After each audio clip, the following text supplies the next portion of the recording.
தேர்தல் நெருங்க தங்களுக்கு வாக்கு தேவை என்ற அவசியம் வரவர இந்துக்களின் எல்லா விழாக்களையும் திராவிட முன்னேற்றக் கழகம் கண்டிப்பாக கொண்டாடும் என முன்னாள் மத்திய அமைச்சர் பொன் ராதாகிருஷ்ணன் பேசியுள்ளார். கன்னியாகுமரி மாவட்டம் நாகர்கோவில் நாகராஜ திடலில் பாஜக இந்து முன்னணி சார்பில் விநாயகர் ஊர்வலத்தை துவக்கி வைத்து முன்னாள் மத்திய அமைச்சர் பொன் ராதாகிருஷ்ணன் பேசினார். அப்போது பேசிய அவர், தேர்தல் நெருங்க தங்களுக்கு வாக்கு தேவை என்ற அவசியம் வரவர எல்லா விழாக்களையும் திராவிட முன்னேற்றக் கழகம் கண்டிப்பாக கொண்டாடும் எனவும், இந்த விழாவை கொண்டாடும் போது அதிலே கொண்டாட்டம் இருக்குமே தவிர ஆன்மீகம் இருக்க வாய்ப்பே கிடையாது எனவும், ஆன்மீகத்தை இந்துக்களால் தான் கொடுக்க முடியும் என்பதை மனதில் அனைவரும் வைத்துக் கொள்ள வேண்டும் என பேசினார். ஒரு இந்து முன்னணிக்காரங்க இருந்தாங்களா, ஒரு RSS காரங்க இருந்தாங்களா, BJP காரங்க இருந்தாங்களா? கிடையாது. இப்ப முருகனை ஹைஜேக் பண்ணக்கூடியது யாரு? திராவிட முன்னேற்ற கழகம். தேர்தல் நெருங்க தங்களுக்கு வாக்கு தேவை என்று சொல்லக்கூடிய அவசியம் வர எல்லா விழாக்களையும் திராவிட முன்னேற்ற கழகம் கொண்டாடும்.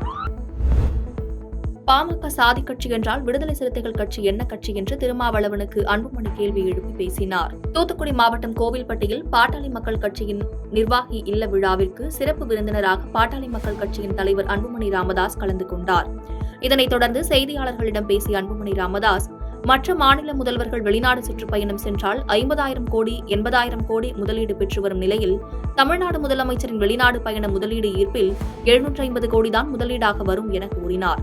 மேலும் மது ஒழிப்பு மாநாடு போராட்டம் எந்த கட்சி நடத்தினாலும் ஆதரிப்போம் எனவும், திருமாவளவன் நடத்தினாலும் சரி, யார் நடத்தினாலும் சரி, நாங்கள் அதை ஆதரிப்போம் என்று கூறினார். மேலும் பாமக சாதி கட்சி என்று இழிவுபடுத்தாதீர்கள், அப்படியென்றால் நீங்கள் என்ன கட்சி என கேள்வி எழுப்பினார்.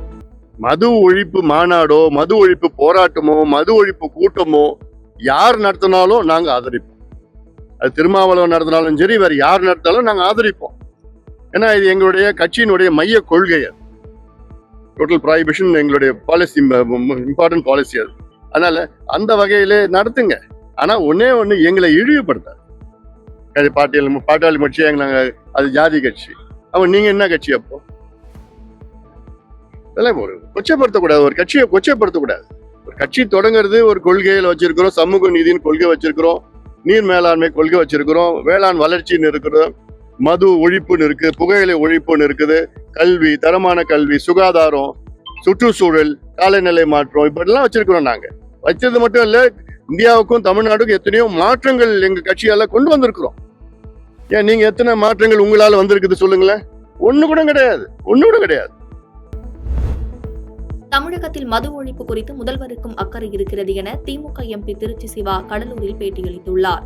கடலூரில் நடைபெற்ற நிகழ்ச்சி ஒன்றில் கலந்து கொள்ள வந்திருந்த திமுக நாடாளுமன்ற உறுப்பினர் திருச்சி சிவா செய்தியாளர்களை சந்தித்தார். அப்போது பேசிய அவர், ஆட்சியிலும் அதிகாரத்திலும் பங்கு என்ற விவகாரம் தொடர்பான கேள்விக்கு தமிழக முதல்வர் பதில் சொல்வார் என கூறினார். தமிழகத்தில் மது ஒழிப்பு இருக்குமா என்ற செய்தியாளர்களின் கேள்விக்கு பதிலளித்த அவர், அதற்கான முயற்சிகளில் அரசு ஈடுபட்டுக் கொண்டிருப்பதாக கூறினார். மது ஒழிப்பில் தமிழக முதல்வருக்கும் அக்கறை இருக்கிறது எனவும், எதை எப்போது செய்ய வேண்டும் என முதல்வருக்கு தெரியும் என பேசினார். தமிழக முதல்வர், கழக தலைவர் அவர்கள் அதற்கு பதில் சொல்வார்கள்.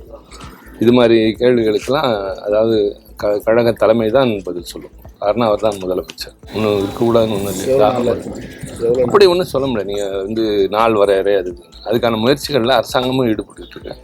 படிப்படியாக என்னென்ன செய்யணுமோ அந்த திட்டங்களையும் முதலமைச்சர் தான் வகுப்பார். அவருக்கும் அக்கறை இருக்கிறது. எல்லா வகையிலும் எதை எப்படி செய்ய வேண்டும் என்று அவர் நேர்த்தியாக தெரிந்தவர், சரியாக அதை கையாள்வார். தமிழக முதலமைச்சரின் அமெரிக்க பயணம் இன்ப சுற்றுலா அல்ல எனவும், தமிழ்நாட்டின் பலம் நலன் காக்க சென்று வந்துள்ளார் என மனிதநேய ஜனநாயக கட்சியின் தலைவர் தமீம் அன்சாரி பேட்டியளித்துள்ளார். மனிதநேய ஜனநாயக கட்சியின் தலைவர் முன்னாள் சட்டமன்ற உறுப்பினர் தமீம் அன்சாரி மதுரையில் செய்தியாளர்களை சந்தித்து பேசினார். தமிழக முதலமைச்சர் அமெரிக்க சுற்றுப்பயணத்தை வெற்றிகரமாக முடித்துள்ளார் எனவும், சென்னையில் உள்ள போர்டு கார் நிறுவன தொழிற்சாலை மீண்டும் இயங்க முடிவெடுத்திருப்பது மிக நற்செய்தி எனவும் கூறினார். மேலும் இலங்கை இந்திய வங்கக்கடல் பகுதியில் தொடர்ந்து தமிழ்நாடு மீனவர்கள் மீது தாக்குதல் நடத்தப்படுவது மீனவர்களின் பிரச்சனை மட்டுமல்ல, இந்திய பொருளாதாரத்திற்கும் தாக்குதல் தான் என்று பேசினார்.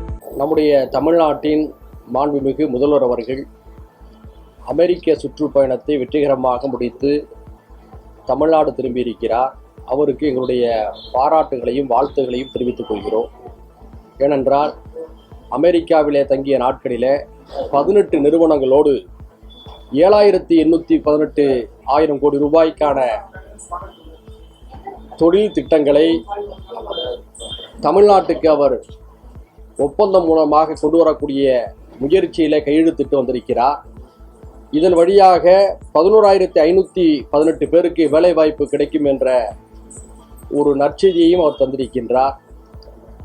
ஏற்கனவே தமிழ்நாட்டில் செயல்பட்டு மூடப்பட்ட ஃபோர்டு தொழிற்சாலையை மீண்டும் செயல்படுத்துவதற்கான முன்முயற்சியும் எடுத்து அதிலும் ஒரு மகிழ்ச்சியான செய்தியை தந்திருக்கின்றார். இவற்றுக்காக மாண்புமிகு தமிழக முதல்வர் அவர்களுக்கு மனிதநேய ஜனநாயக கட்சியின் சார்பில் எங்களுடைய பாராட்டுகளை, வாழ்த்துக்களை மீண்டும் தெரிவித்துக் கொள்கிறோம். தாராபுரத்தில் வாலிபரை திருமணம் செய்து பண மோசடி செய்த கல்யாணராணி சத்யாவிற்கு மூளையாக செயல்பட்ட தமிழ்ச்செல்வி என்பவர் கைது செய்யப்பட்டார். திருப்பூர் மாவட்டம் தாராபுரம் பகுதியைச் சேர்ந்தவர் மகேஷ் அரவிந்த். இவர் மாட்டுத் தீவன விற்பனை நிலையம் வைத்துள்ளார். இவருக்கு கடந்த 8 மாதங்களுக்கு முன்பு சத்யா என்ற பெண்ணிடம் செல்போன் தொடர்பு ஏற்பட்டு இருவரும் காதலித்து வந்துள்ளனர். இதற்கிடையே சத்யாவின் உறவினர் என தமிழ்ச்செல்வி என்பவரும் அறிமுகமாகியுள்ளார். இதன் பின்னர் தமிழ்ச்செல்வி மற்றும் சத்யா இருவரும் சேர்ந்து அடிக்கடி மகேஷ் அரவிந்திடம் பல்வேறு காரணங்களை கூறி பணம் பெற்று வந்துள்ளனர். இந்நிலையில் சத்யா மற்றும் மகேஷ் அரவிந்த் இருவரும் திருமணம் செய்து கொள்ள முடிவு செய்து அதன்படி கடந்த ஜூன் மாதம் தமிழ்ச்செல்வி இவர்களுக்கு திருமணம் செய்து வைத்துள்ளார்.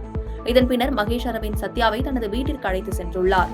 அப்போது அவரது உறவினர்கள் சத்யாவுக்கு 12 பவுன் நகை எடுத்துக் கொடுத்துள்ளனர். இதன் பின்னர் சத்யா அடிக்கடி பல ஆண்களுடன் செல்போனில் பேசியதாக தெரிய வந்துள்ளது. இதனால் சத்யாவின் நடவடிக்கையில் சந்தேகம் அடைந்த மகேஷ் அரவிந்த் அவரது செல்போனை பார்த்தபோது அதில் ஆண்கள் சிலருடன் நெருக்கமாக இருந்த புகைப்படங்களை பார்த்துள்ளார். இது குறித்து கேட்டபோது சத்யாவிற்கும் மகேஷ் அரவிந்திற்கும் இடையே தகராறு ஏற்பட்டுள்ளது. இதனால் சத்யா திடீரென வீட்டிலிருந்து மாயமாகிய நிலையில் இது குறித்த வழக்கில் கடந்த 3 மாதத்திற்கு முன்பு தாராபுரம் அனைத்து மகளிர் போலீசார் சத்யாவை கைது செய்து நீதிமன்றத்தில் ஆஜர்படுத்தி சிறையில் அடைத்தனர். இந்த நிலையில் சத்யாவிற்கு மூளையாகவும் புரோக்கராகவும் செயல்பட்ட தமிழ்ச்செல்வியை போலீசார் கடந்த 3 மாதமாக தேடி வந்த நிலையில் தலைமறைவாக இருந்த தமிழ்ச்செல்வியை தாராபுரம் அனைத்து மகளிர் போலீசார் கரூரில் கைது செய்து உடுமலைப்பேட்டை குற்றவியல் நீதிபதி முன்பு ஆஜர்படுத்தி கோவை சிறையில் அடைத்தனர். பாதகம் செய்பவரை கண்டால் நாம் பயங்கொள்ளலாகாது பாப்பா, மோதி மிதித்து விடு பாப்பா, அவர் முகத்தில் உமிழ்ந்து விடு பாப்பா. அண்மை செய்திகளை உடனுக்குடன் தெரிந்து கொள்ள இணைந்திருங்கள் இயம்நாடு தொலைக்காட்சியுடன்.